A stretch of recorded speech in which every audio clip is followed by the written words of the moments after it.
Bismillahirrahmanirrahim. Assalamualaikum warahmatullahi wabarakatuh. Alhamdulillah, kita merafakkan syukur kerana dipertemukan dalam rancangan khas Temburung Permata Hijau Negara Brunei Darussalam. Dalam rancangan khas ini, kita cuba mengetengahkan pelbagai inisiatif dan usaha yang telah, sedang dan akan dilaksanakan oleh Kerajaan Kebawah Duli Yang Maha Mulia Paduka Seri Baginda Sultan dan Yang di-Pertuan Negara Brunei Darussalam bagi daerah Temburung. Pembukaan Jambatan Sultan Haji Omar Ali Saifuddin telah memudahkan dan mempercepatkan perjalanan antara daerah Brunei dan Muara dan daerah Temburung. Ia juga membuka lebih banyak peluang perniagaan kepada penduduk daerah berkenaan, termasuk dalam mengembang majukan lagi produk-produk kampung menerusi program Satu Kampung, Satu Produk.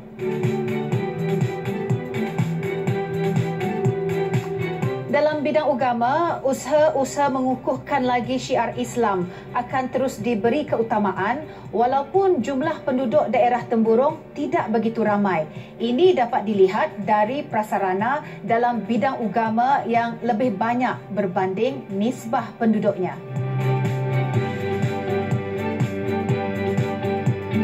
Bidang kesihatan juga turut mendapat perhatian. Pembukaan Jambatan Sultan Haji Omar Ali Saifuddin telah membantu meningkatkan lagi akses kepada kemudahan-kemudahan kesihatan yang mendukung dasar perkhidmatan kesihatan negara dengan penekanan kepada liputan kesihatan sejagat. Untuk mengetahui lebih lanjut mengenai usaha yang telah, sedang dan akan dilaksanakan itu, kita ikuti pendekatan bersama Yang Berhormat Pihin Orang Kaya Sri Kerna Datuk Seri Setia Dr. Haji Awang Abu Bakar bin Haji Apong, Menteri Hal Ehwal Dalam Negeri, Yang Berhormat Pihin Udana Khatib Datuk Paduka Seri Setia Ustaz Haji Awang Badaruddin bin Pengarah Datuk Paduka Haji Osman, Menteri Hal Ehwal Agama, dan Yang Berhormat Datuk Seri Setia Dr. Haji Awang Muhammad Isham bin Haji Jaafar, Menteri Kesihatan bagi episod ketiga rancangan khas ini. Yang Berhormat Pihin, boleh menjelaskan mengenai dengan gerai-gerai dan kawasan letak kereta di sekitar Pekan Bangar? Bismillahirrahmanirrahim. Jabatan Daerah Temburung pada masa ini telah pun menyediakan kawasan bagi menempatkan gerai-gerai bagi penduduk-penduduk daerah Temburung untuk menjalankan perniagaan. Misalnya di Tamu Anika Pekan Bangar, pada masa ini terdapat seramai 50 orang peniaga menjalankan perniagaan di sana. Sebelum Jambatan Sultan Haji Omar Ali Saifuddin dibuka kepada orang ramai, peniaga-peniaga di Tamu Anika telah menjana pendapatan hasil jualan kira-kira RM2,000 sebulan bagi seorang peniaga, tertakluk kepada jenis barangan. Selepas jambatan dibuka, mereka menjana pendapatan dari jualan mencapai ke RM3,000 hingga RM6,000 bagi seorang peniaga sebulan. Mengambil kira bertambahnya bilangan peniaga di kalangan penduduk di daerah Temburung sejak Jambatan Sultan Haji Omar Ali Saifuddin dibuka, pihak Jabatan Daerah Temburung telah mengambil inisiatif untuk membuka tamu sementara yang terletak di Bukit Parayaan berdepanan dengan Taman Mini Bangar dan Padang Dewan Kemasyarakatan yang dibukakan kepada orang ramai setiap hari mulai jam 6 pagi hingga 6 petang. Dan setakat ini terdapat seramai 53 orang peniaga telah menjalankan perniagaan di tamu berkenaan. Sejak pembukaan Jambatan Sultan Ali Saifuddin ini diharap akan memberikan banyak peluang kepada penduduk-penduduk setempat berniaga dan menjana pendapatan dari perniagaan, khususnya dengan pengunjung-pengunjung dari luar daerah. Dengan penyediaan tempat berniaga tambahan ini, saya berharap peniaga-peniaga tidak akan berniaga di bahu-bahu jalan.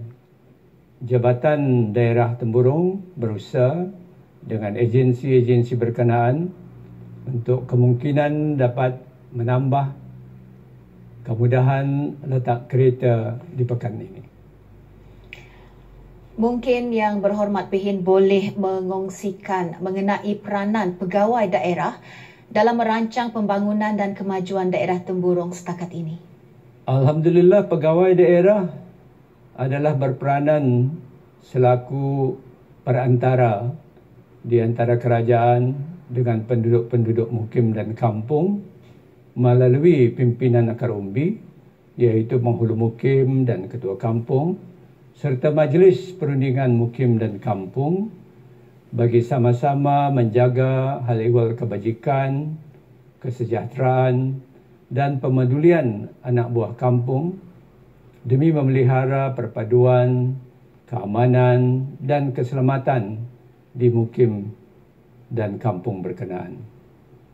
Pegawai daerah, ketua yang bertanggungjawab ke atas hal ehwal mukim dan kampung serta menerujuki pembangunan daerah termasuk mengembangkan dan memantau program Satu Kampung Satu Produk atau IKIP. Pegawai daerah juga memainkan peranan untuk menasihat, membimbing dan menyelaras kegiatan-kegiatan IKIP, termasuklah menilai prestasi dan potensi perusahaan ini dan menghulurkan bantuan sebagai insentif kepada yang menunjukkan prestasi dan kemajuan. Pegawai daerah Temburong adalah juga ahli kepada Otoriti Kemajuan Daerah Temburong, iaitu AKDT, yang berperanan sebagai pengantara di antara masyarakat daerah Temburong dengan AKDT sendiri.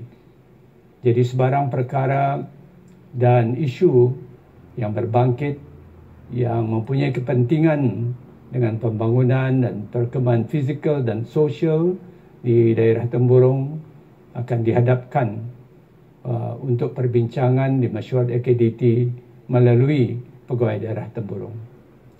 Dalam merancang pembangunan dan kemajuan daerah Temburong, pihak Jabatan Daerah Temburong telah mengeluarkan satu kaji selidik pada bulan Julai dan Ogos yang lalu kepada pihak awam bertujuan untuk mendapatkan maklumat dari orang ramai untuk sama-sama memajukan daerah Temburong, dan hasil dari kaji selidik ini diharap akan menyumbang kepada rancangan pembangunan daerah Temburong dalam jangka pendek, sederhana dan jangka panjang, insya-Allah. Kesimpulannya, pegawai daerah dan penghulu dan ketua kampung adalah berperanan sebagai pemimpin di peringkat akar umbi dengan memberikan perkhidmatan kepada orang ramai sambil menjalin hubungan yang akrab dengan agensi-agensi kerajaan dan individu-individu yang dapat menyumbang ke arah mencapai kejayaan wawasan 2035. Daerah Temburong juga memerlukan beberapa tempat tumpuan pengunjung seperti pawagam, gedung-gedung perniagaan dan taman-taman permainan. Yang Berhormat Pihin, apakah juga ada perancangan untuk mengadakan tempat tumpuan pengunjung di daerah Temburong? Seperti mana juga di kawasan perbendaran di daerah-daerah lain, pembangunan dan kemajuan bangunan termasuklah juga pusat komersial adalah dimajukan juga oleh pihak swasta. Oleh demikian, jika pihak swasta merasakan bahawa pembinaan pawagam atau gedung-gedung perniagaan itu adalah suatu yang viable, setentunya pembinaan bangunan komersial dan penyediaan jenis-jenis perniagaan berkenaan boleh dilaksanakan. Pihak kerajaan akan sentiasa mengalu-alukan penyertaan pihak swasta dalam pembangunan daerah tempurung yang sekaligus boleh mendukung pertumbuhan ekonomi bagi daerah tempurung. Pembukaan Jambatan Sultan Haji Omar Ali Saifuddin telah memudahkan dan mempercepatkan perjalanan dan aliran barangan antara daerah Brunei dan Muara dan daerah tempurung. Dalam hubungan ini, penghantaran barangan 1K 1P produk akan lebih mudah. Mungkin Yang Berhormat Pihin boleh menjelaskan lebih lanjut perancangan masa depan bagi IKIP khususnya di daerah tempurung. Kementerian Hal Ehwal Dalam Negeri menggalakkan penduduk-penduduk kampung khususnya daerah tempurung ini untuk mengusahakan dan mengembangkan produk-produk kampung menerusi program IKIP. Ini termasuklah juga bantuan untuk membantu meningkatkan kemajuan dan mendukung aktiviti-aktiviti program IKIP bagi daerah tempurung. Kita menghargai akan penglibatan aktif penduduk-penduduk daerah ini dalam menghasilkan produk makanan. Sejak pembukaan Jambatan Sultan Haji Omar Ali Saifuddin, permintaan untuk produk-produk IKIP ini meningkat. Ini dapat kita lihat dari bertambahnya pendapatan bagi telur masin iaitu sebanyak 80%. Dan tad nanas meningkat kepada 40% dan karipap mini 20%. Dan saya kira juga produk-produk yang lain. Kementerian Hal Ehwal Dalam Negeri dengan kerjasama Bank Islam Brunei, Darussalam atau BIBD, telah mengadakan bengkel transformasi IKIP pada bulan Ogos yang lalu. Ini bertujuan untuk meningkatkan lagi kemahiran pengusaha-pengusaha IKIP dalam pengurusan projek IKIP bagi meningkatkan tahap pengetahuan keuangan dengan memulakan akaun perniagaan, menghasilkan produk yang berkualiti bagi mencapai tahap premium di pasaran. Jadi beberapa orang pengusaha IKIP dari daerah tempurung telah terpilih menghadiri bengkel transformasi IKIP ini dan pihak kementerian telah juga mengenal pasti beberapa produk yang berpotensi untuk diketengahkan sebagai produk premium IKIP.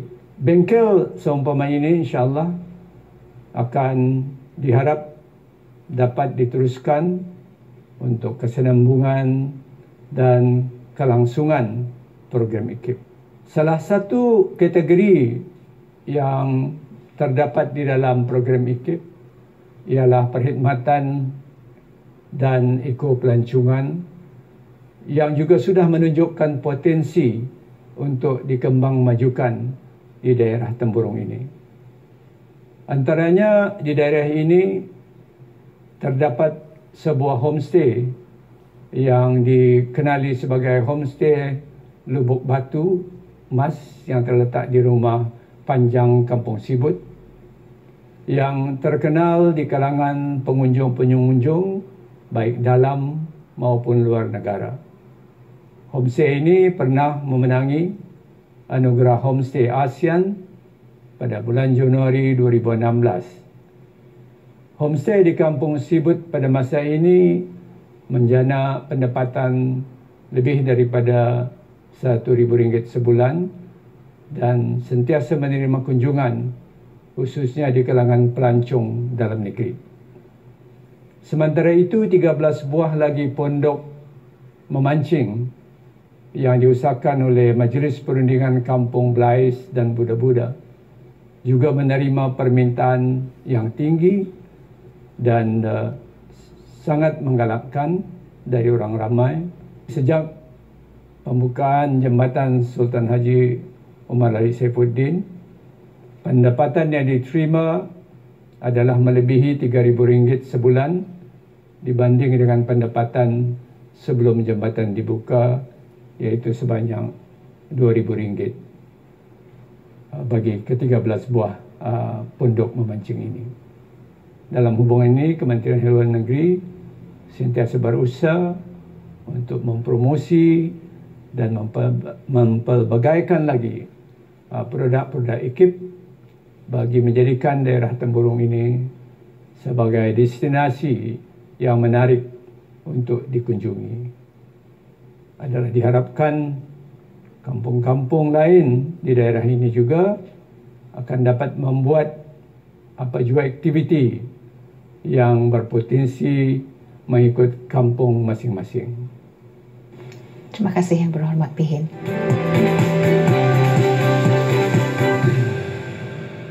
Bagaimana pula prasarana agama di Temburong sekarang, dan adakah apa-apa perancangan yang selari dengan rancangan kemajuan dan perkembangan daerah Temburong seterusnya? Ya, memang akan ada perancangan jangka pendek dan jangka panjang yang selari dengan perancangan untuk daerah Temburong seluruhnya. Tapi dari segi prasarana keagamaan, kita mesti mengingat di Temburong sudah ada prasarana keagamaan sebagaimana juga di daerah-daerah lain disediakan. Tapi untuk kehadapan yang sudah dapat saya sebutkan di sini, umpamanya akan ada masjid baru dibangunkan di Batu Apui, yaitu menggantikan masjid yang ada sekarang ini.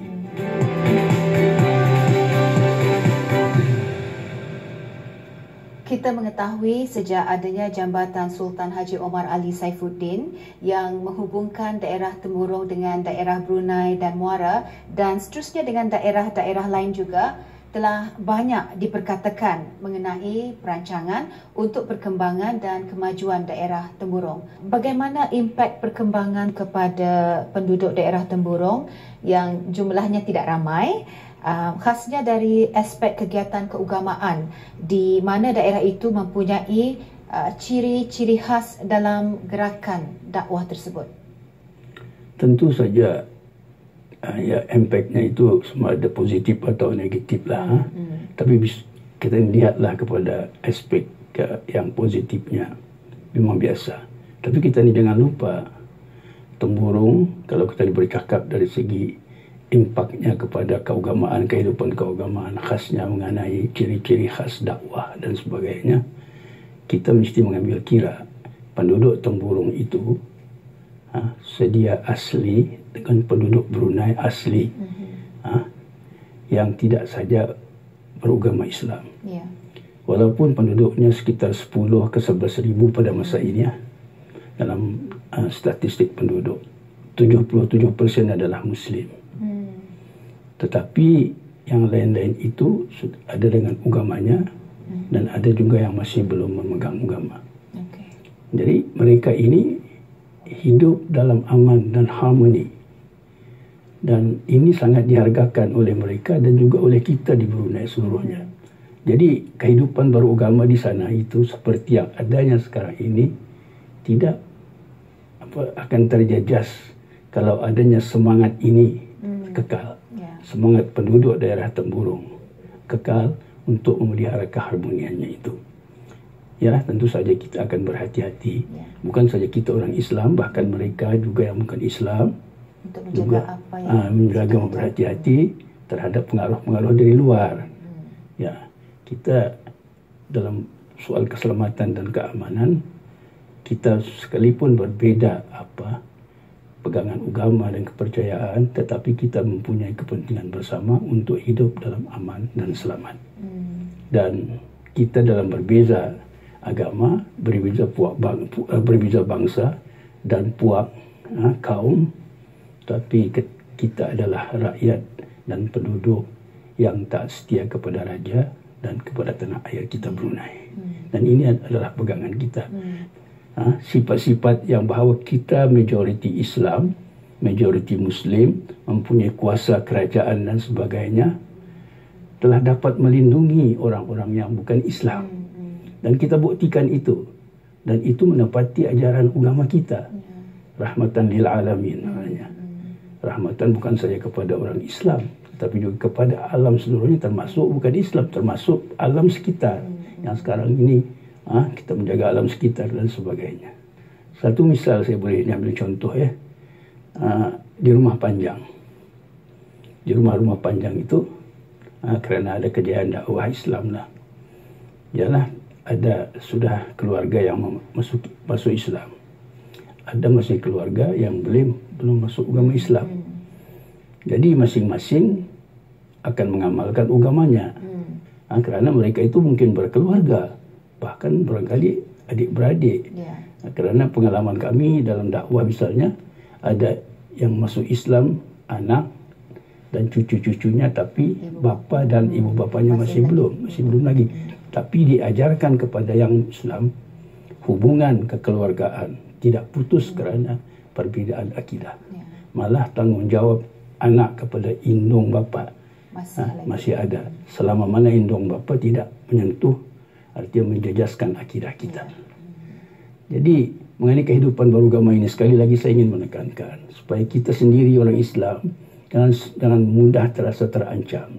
Kita di Brunei dengan kuasa yang kita pegang, kuasa pemerintahan di tangan orang Islam, bawah Duli Amir pimpinan kita, dan kerajaan mengamalkan amalan-amalan Islam, dan kita sudah buktikanlah yang agama Islam itu betul-betul agama rahmat. Sudah terbukti di Brunei dan itu sudah baik, dan kita haruslah menjaganya. Orang-orang yang bukan Islam pun memahami perkara ini. Dakwah Islam itu didakwahkan kerana ia agama rasmi. Sementara agama mereka dijamin oleh perlembagaan sebagai amalan yang bebas mereka lakukan di kalangan sesama mereka. Dan ini mereka pahami dengan baik dan tidak akan menimbulkan sebarang gejolak ataupun ancaman kepada siapa-siapa. Kita tidak mengancam mereka, mereka tidak mengancam kita. Hidup kita seperti biasa di Brunei dan di Temburong penduduk-penduduknya. Jadi kalau pertanyaan tadi ialah sejauh mana impaknya kepada penduduk Temburong, terutama sekali dalam kehidupan beragama, saya mengatakan kita berpeganglah kepada dasar-dasar yang kita lakukan, kita amalkan di Brunei, dasar kerajaan, kepentingan bersama kita sedari dan sebagainya. Bagaimana pula prasarana agama di Temburong sekarang, dan adakah apa-apa perancangan yang selari dengan rancangan kemajuan dan perkembangan daerah Temburong seterusnya? Ya, memang akan ada perancangan jangka pendek dan jangka panjang yang selari dengan perancangan untuk daerah Temburong seluruhnya. Tapi dari segi prasarana keagamaan, kita mesti mengingat di Temburong sudah ada prasarana keagamaan sebagaimana juga di daerah-daerah lain disediakan. Tinggal lagi keadaan di daerah Temburong dengan penduduknya yang tidak ramai, tetapi dalam bilangan penduduk mereka yang sedemikian tidak ramai itu, umpamanya sekolah sahaja. Sekolah, murid-murid sekolah agama dan sekolah Arab dari pra sehingga darjah 5 tidak sampai 800 orang. Tapi sekolahnya ada beberapa buah. Yang kalau secara purata setiap sebuah sekolah tidak sampai 80 orang murid. Tapi mana yang lihat tu? Kalau di daerah-daerah lain sebuah sekolah ratusan, ada malah pagi petang. Tapi di Temburong, ini biasa. Kerana penduduk yang berteburan ini menjadikan bilangan mereka yang sedikit, tapi keperluan mereka untuk ke sekolah, keperluan mereka untuk ke masjid, keperluan juga dipenuhi. Sedemikian itu, walaupun keramaiannya tidaklah seramai mana di daerah-daerah Brunei Muara atau hatta di daerah-daerah lain di pedalaman. Tapi untuk kehadapan yang sudah dapat saya sebutkan di sini, umpamanya akan ada masjid baru dibangunkan di Batu Apui, iaitu menggantikan masjid yang ada sekarang ini. Masjid yang sekarang ini pertama sudah lama, dan yang kedua kapasitinya terhad, tambah lagi dengan ada di seberang di seberang jalan itu, di seberang masjid tadi adalah PKBN di sana, PKBN. Jadi pada hari Jumaat, kemudian pada musim hari raya, muat. Dan sekarang ada jembatan, jadi lalu lintas trafik dari wilayah di luar Brunei, wilayah Sarawak terusan membawa kepada Sabah, menggunakan jalan yang sama. Jadi kita mesti memperlihatkan juga syiar Brunei yang Islami ini bagaimana. Jadi masjidnya mesti yang mula-mula sekali akan kelihatan di sana ialah Batu Apui. Jadi mudah-mudahanlah masjid ini. Tapi masjid ini yang perlu, yang menarik sekali, masjid ini akan dibina di bawah projek dan di bawah biaya Yayasan Sultan Haji Hassanal Bolkiah. Ini sempena Jubli Emas Kepala Yang Maha Mulia.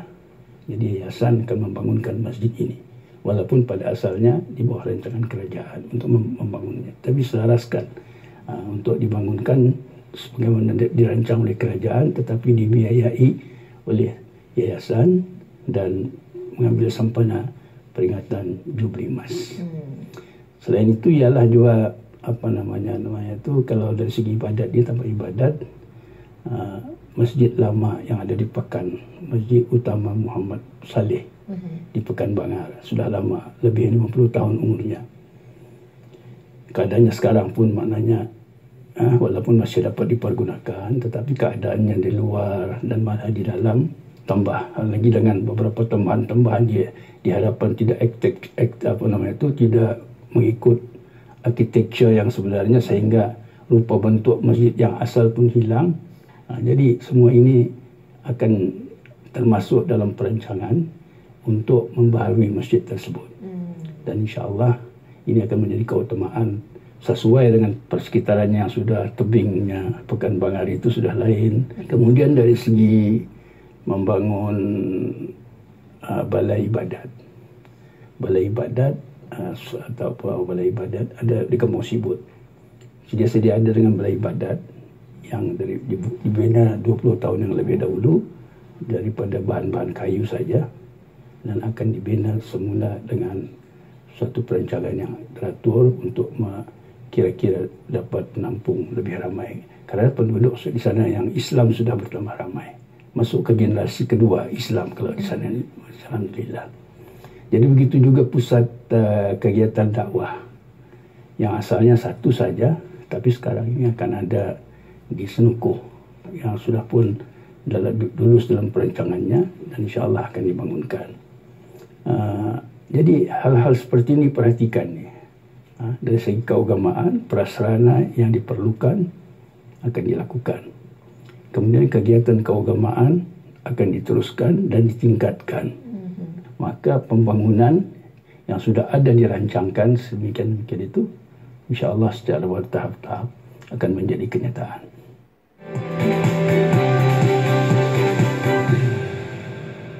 Apakah terdapat perancangan atau inisiatif yang telah dilaksanakan bagi menaik taraf perkhidmatan dan juga prasarana kesihatan di daerah Temburong dalam mendukung kemajuan daerah tersebut? Kerana itu, beberapa perancangan telah pun dibuat khusus bagi memberikan perkhidmatan yang berkualiti kepada rakyat dan penduduk di daerah Temburong. Salah satu di antaranya ialah projek penambahbaikan hospital Menteri Hajah Mariam yang telah pun dikenal pasti di bawah pelan induk sistem dan infrastruktur kesihatan, yang mana termasuk penambahbaikan prasarana bagi perkhidmatan kemalangan dan kecemasan dan ruang-ruang wad dan klinik bagi meningkatkan perkhidmatan seperti penjagaan kesihatan asasi, perkhidmatan kepakaran, penyepaduan perkhidmatan wanita dan kanak-kanak, pergigian, farmasi dan patologi, serta wad-wad pesakit dalam yang lebih moden dan selesa yang berasingan bagi pesakit lelaki dan wanita.